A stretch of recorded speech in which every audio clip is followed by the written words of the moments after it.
Hello everyone, and we are back here today with a poem from Flamingo for Standard 12 English, and the poem's name is Keeping Quiet by Pablo Neruda. This poem, looking at the current situation, holds a great relevance. This poem was written in the 1950s, but the situation that the world is facing today, as everyone is aware, how countries around the world, people are in lockdown because of the COVID-19 that we are facing, right? How our situation is today and what the poet has written about it already. I mean, he's not written about COVID-19, but he has written about slowing down and getting time to introspect, which all of us, I'm sure, are doing right now, sitting at our homes, right? So this poem is written by Pablo Neruda, a person born in Parral in Chile, okay, and he has won a Nobel Prize for Literature in 1971. Let us begin, and we'll begin with the stanza-wise reading and explanation. Keeping Quiet by Pablo Neruda. Now we will count to 12, and we will all keep still. For once on the face of the earth, let us not speak in any language. Let's stop for 1 second and not move our arms too much. So what is the poet trying to say? Now we will count to 12 and we will all keep still. So probably 12 here denotes the hours of the clock, right? There are 12 on the clock. We have a numbers 1 to 12. So maybe that is what is asking for that. For 12 hours or maybe 12 months, as you would like to perceive it, let us keep quiet. Let us count that amount of time and let us keep still. Let us keep quiet. For once on the face of the earth, let us not speak in any language. Here the poet is trying to say that languages sometimes actually, instead of letting people communicate with each other, it sometimes becomes a barrier, right? Different languages becomes a barrier between different kind of people. So the poet is asking that let us not speak any language. Let us speak in the language of silence. Okay? Let us stop for 1 second and not move our arms too much. Here arms would probably be, maybe the poet is trying to say that let us stop moving, let us stop working, stop our work and introspect. Or maybe he's also trying to, arms probably symbolizes weapons over here. Let us stop being at war with each other. It would be an exotic moment without rush, without engines. We would all be together in a sudden strangeness. Now what is to be accomplished by keeping quiet, right? So it would be an exotic moment. It would be a moment which is unique, right? Something that has never happened before. Because see, as man is born, as man till the time he dies, he works, right? Man is driven to work. And it would be a strange thing if people would just stop working, stop doing things, okay? So it would be an exotic moment without rush. There would be no rush. People are in a rush to achieve something, some goal, something. If they have achieved that goal, they won't go on to the next, and we are always in a rush for the next thing, right? So there would be no rush of traffic also you can consider. Without engines, because if you're not doing anything, if you're just silent, if you've paused, there will be no traffic, no engines either. That would be a strange calmness, right? We would all be together in a sudden strangeness, and this strange behavior of ours, that is something that has never happened before, would actually bring us all together, right? It would be strange, it would be sudden, and it will be togetherness. If you look around the world right now, what is happening? If you look at the videos you get from Italy, what are people doing? They're coming out of the balconies making music. If you look at pictures of India, what are people doing? Again, coming to the balconies making music. So basically people are doing the same kind of activities. They are staying at home, connecting to families. They are going out, connecting from the balconies with other people, making music and those kind of things. So this has kind of brought us all together. This keeping quiet, this keeping still, this lack of things to do has made us come together, right? Next stanza. Fishermen in the cold sea would not harm whales, and the man gathering salt would look at his hurt hands. So what would come out of this not doing things, right? What would come out of it? One thing would be that fishermen in the cold seas, they would not hurt the whales. You know how fishermen go out into the cold ocean, they are hunting whales, and that is harming other living beings. But if we stop our activities, we would stop hurting other living beings. And as I said here, the man gathering salt would look at his hurt hands, right? You work with salt the whole day long, what happens? Your hands get bruised. So in a lack of activity, people would not harm other living beings and would stop harming their own selves. What the poet is also trying to ask people to do by this, what he wants people to realize is to stop and just take a moment to think about all that you have already achieved. What people keep trying to do is, okay, I attained this goal, now the next goal, now the next, right? But having attained all these goals so far, did we ever stop to appreciate ourselves for what we have already achieved? So that is what the poet is trying to ask us to do, right? Stop, pause, think about what you already achieved, and appreciate yourself for that, right? The next stanza. Those who prepare green wars, wars with gas, wars with fire, victory with no survivors, would put on clean clothes and walk about with their brothers in shade doing nothing.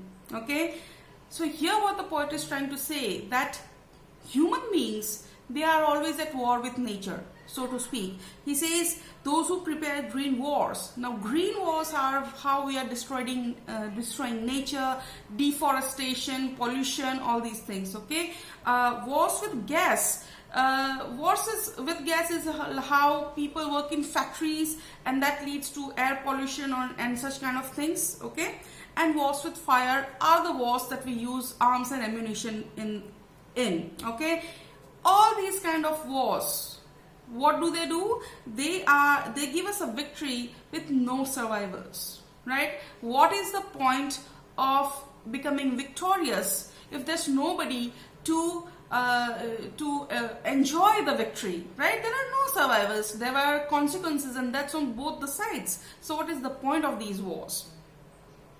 So those who are doing this would do what? When there is silence, they would put on clean clothes and walk about with their brothers in the shade doing nothing. They would put on clean clothes, that they would start with a clean slate, they would start afresh, okay? And they would walk with their brothers, that means they would walk with the enemy. I mean, if you are at war with somebody, that person is another human being in a different uniform, right? But if you just look at the uniform, that's an enemy. If you do not look at the uniform, he is a brother human being. So then when there are no wars, when you stop, when you are doing nothing, what you do is you are just standing with your enemy, so to say, who is now, because you are not at war, he has become your brother, and you do what? You stand in the shade doing nothing. That means you are at peace, you are at calm. Okay? And what does the next stanza say? What I want should not be confused with total inactivity. Life is what it is about. I want no truck with death.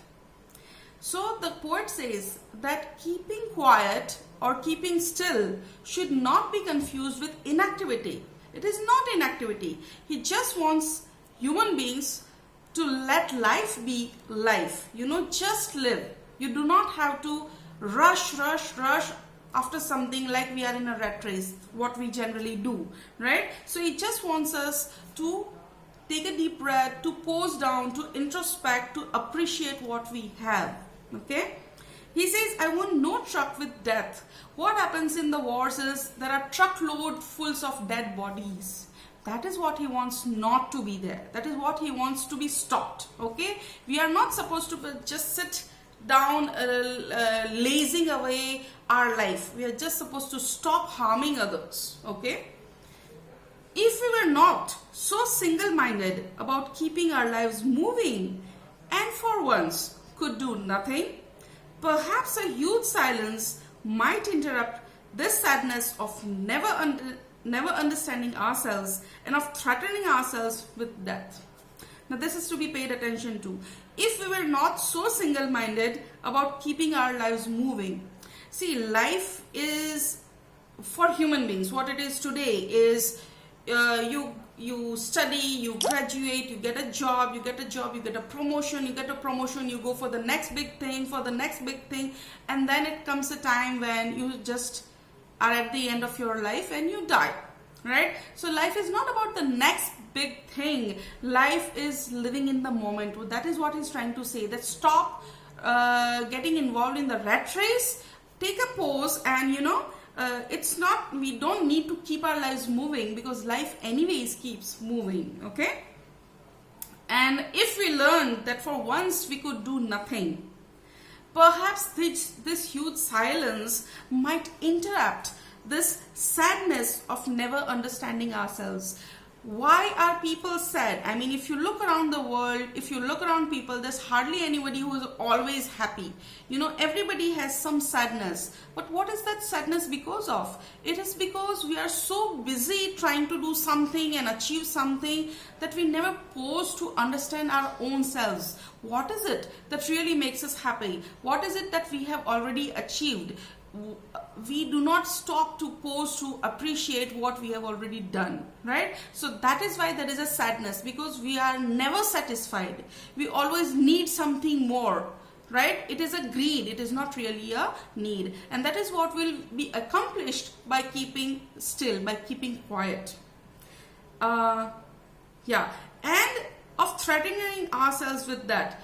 Another thing that would be achieved out of this quiet, out of this stillness, is what? That we will stop threatening ourselves with death.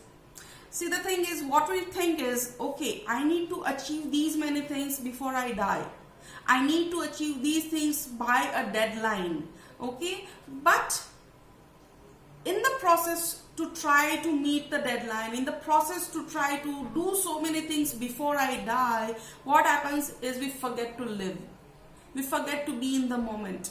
And that is what would be achieved by keeping quiet. Okay? The next stanza. Perhaps the earth can teach us as when everything seems dead and later proves to be alive. Maybe what the earth can teach us, what we could learn from the earth, is that how from death comes life, right?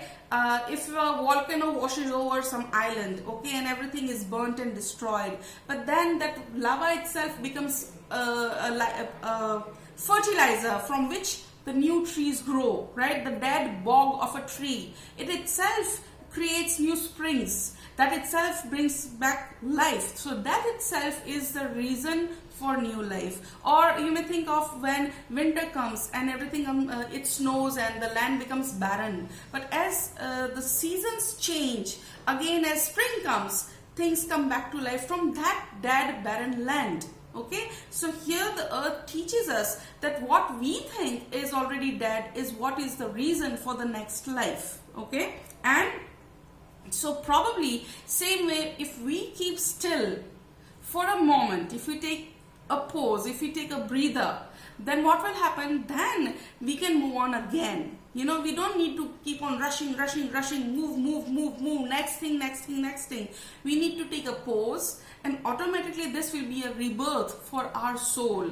What kind of soul? The soul that we have saddened because we never took time to understand ourselves. The soul that we have always threatened with death, that, oh, I need to achieve this before I die. That soul which seems dead right now will take a rebirth. Okay? And the last stanza, the last two lines. Now, I'll count up to 12 and you keep quiet and I will go. And now in the last stanza, the poet says that now I'll count up to 12, okay, and you keep quiet. So he's just trying to point out that I think through this process, you have learned what I wanted to teach you, how to keep quiet, how to introspect. And since now you have learned that, now once you can do it by yourselves, I will go. So my deed is done. Okay. So this was the poem Keeping Quiet. Let us take a recap. So here is the recap.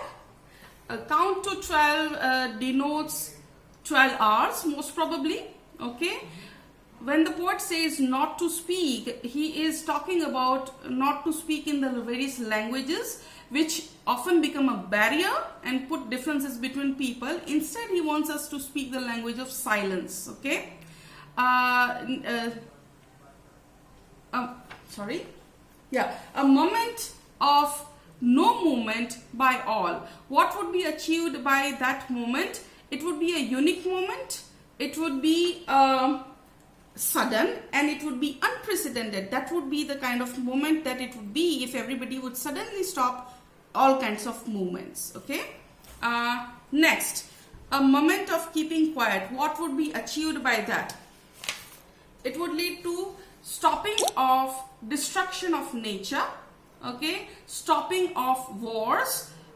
People would actually relax and stand with the enemy, and no one will harm anyone, not oneself, not the other. And the other thing that we can achieve by keeping quiet is stop and ponder. Ponder about what? About our actions and their consequences. Okay. And what is keeping quiet according to the poet? Keeping quiet is not inactivity. Keeping quiet actually is leading to introspection. Okay, where we think about our actions.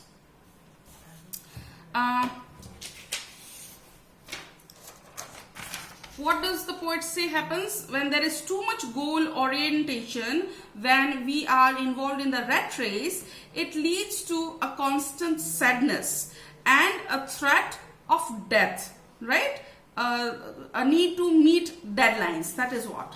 And what can the earth teach us? It teaches us this that creations of nature undergo rebirth. In the same way, rebirth of human soul can be achieved. Okay, so that's it for today. I hope you enjoyed the poem. Thank you.